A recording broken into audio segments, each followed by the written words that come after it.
Welcome back, everybody, to Harbinger of Faith Digital Ministry channel. My name is Jake. I'm Randy. Welcome back, guys. Thanks for tuning in. We're at the Cros study part 2. Real exciting time. Outstanding. Let's go ahead and get started. First scripture, we're going to go to the book of Isaiah, chapter 53.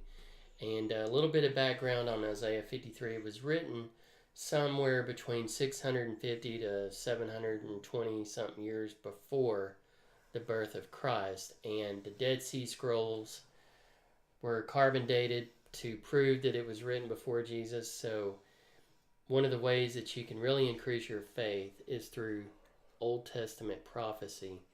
And here we have a great prophecy about the crucifixion of Jesus in Isaiah chapter 53. Randy, you want to read verses 1 through 3?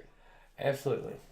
Who has believed our message? To whom has the arm of the Lord been revealed? He grew up before him like a tender shoot and like a root out of dry ground. He had no beauty or majesty to him to attract us to him. Nothing in his appearance that we should desire him.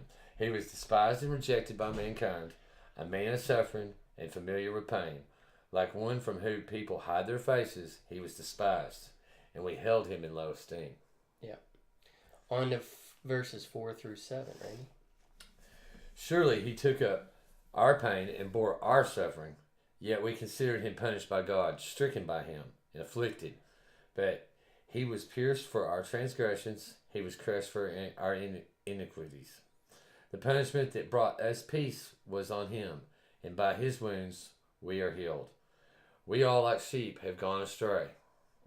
Each of us has turned to our own way, and the Lord has laid on him the iniquity of us all. He was oppressed and afflicted, yet he did not open his mouth. He was led like a lamb to slaughter, as a sheep before its shearers is silent, so he did not open his mouth. On to 8 through 10. By oppression and judgment he was taken away. Yet who of his generation protested? For he was cut off from the land of the living. For the transgression of the people he was punished. He was assigned a grave with the wicked and with the rich in his death. The Lord had done no violence, nor was any deceit in his mouth. Yet it was the Lord's will to crush him and cause him to suffer. Through the Lord makes his life an offering for sin, and he will see his offspring and prolong his days, and the Lord will prosper in his hand.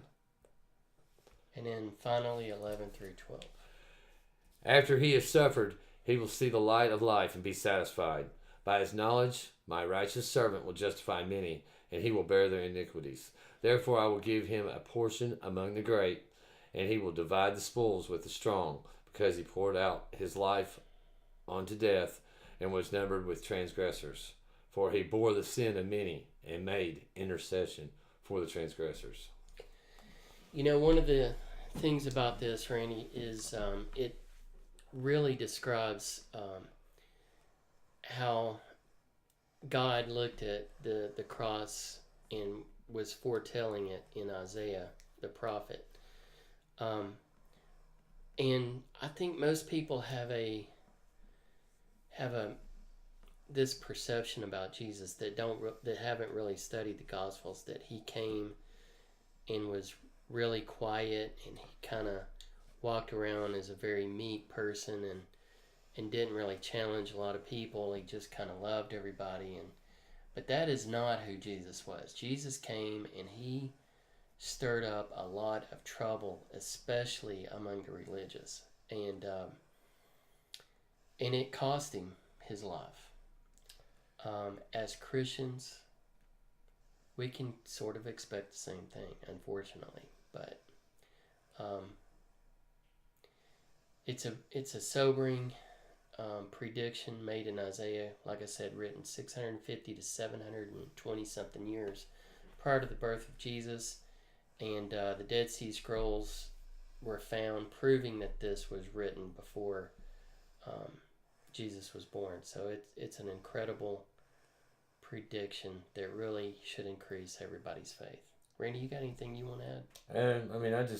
I like the fact in 53, 4 through 7, we all like sheep have gone astray, and each of us has turned to our own way. And the Lord was laid upon him the iniquity of us all. I like that part. Yeah. It's pretty well stated. Pretty good prophecy of what's to come. Yeah. Well, we appreciate you looking at the Cros study part 2. It was a short study. The next one's going to be probably the best, and that's going to be the Cros study part 3, and we'll see you in a little bit. Look forward to it. Thank you, guys. Please leave a comment. Give us a thumbs up if you like the video. And really, we do appreciate everything, and we'll see you in a few minutes.